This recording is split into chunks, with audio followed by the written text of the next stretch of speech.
Hi hello welcome to Kavya's kitchen home.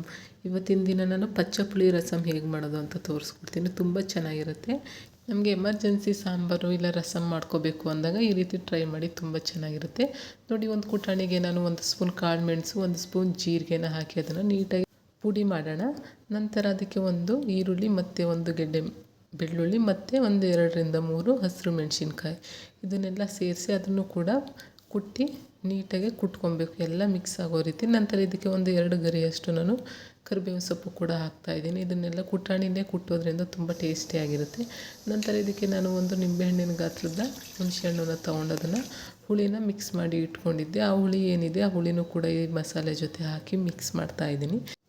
ಮತ್ತು ಇದ್ರ ಜೊತೆಗೆ ನಾನು 2 ಕಪ್ಪಷ್ಟು ನೀರನ್ನು ಕೂಡ ಆ್ಯಡ್ ಮಾಡ್ಕೊತಾ ಇದ್ದೀನಿ. 2 ಕಪ್ ನೀರು ಮತ್ತು ಹುಣಸೆಹಣ್ಣಿನ ಹುಳಿ 1 ಕಪ್ಪು, ಒಟ್ಟಿಗೆ 3 ಕಪ್ಪು ನೀರನ್ನು ಮಿಕ್ಸ್ ಮಾಡ್ಕೊಂಡು ಅದನ್ನು ರಸಮ್ ರೀತಿ ರೆಡಿ ಮಾಡ್ಕೊಂಡಿದ್ದೀನಿ. ನಂತರ ಇದಕ್ಕೆ ರುಚಿಗೆ ಎಷ್ಟು ಬೇಕು ನೋಡಿಕೊಂಡು ನಾನು ಉಪ್ಪನ್ನು ಕೂಡ ಆ್ಯಡ್ ಮಾಡಿ ಫೈನಲಿ ಇದಕ್ಕೆ ಕೊತ್ತಂಬರಿ ಸೊಪ್ಪನ್ನು ಆ್ಯಡ್ ಮಾಡ್ತಾಯಿದ್ದೀನಿ. ಇದನ್ನೆಲ್ಲ ಹಾಕಿ ನೀಟಾಗಿ ಮಿಕ್ಸ್ ಮಾಡಿಕೊಂಡ್ರೆ ಪಚ್ಚಪುಳಿ ರಸಮ್ ರೆಡಿ ಆಗುತ್ತೆ. ತುಂಬ ಚೆನ್ನಾಗಿರುತ್ತೆ. ಇದನ್ನು ನೀವು ಬಿಸಿ ಬಿಸಿ ರೈಸ್ ಜೊತೆನೂ ಕೂಡ ಊಟ ಮಾಡ್ಬೋದು, ಇಲ್ಲ ಹಾಗೇನು ಬೇಕಾದರೂ ಕುಡಿಬೋದು.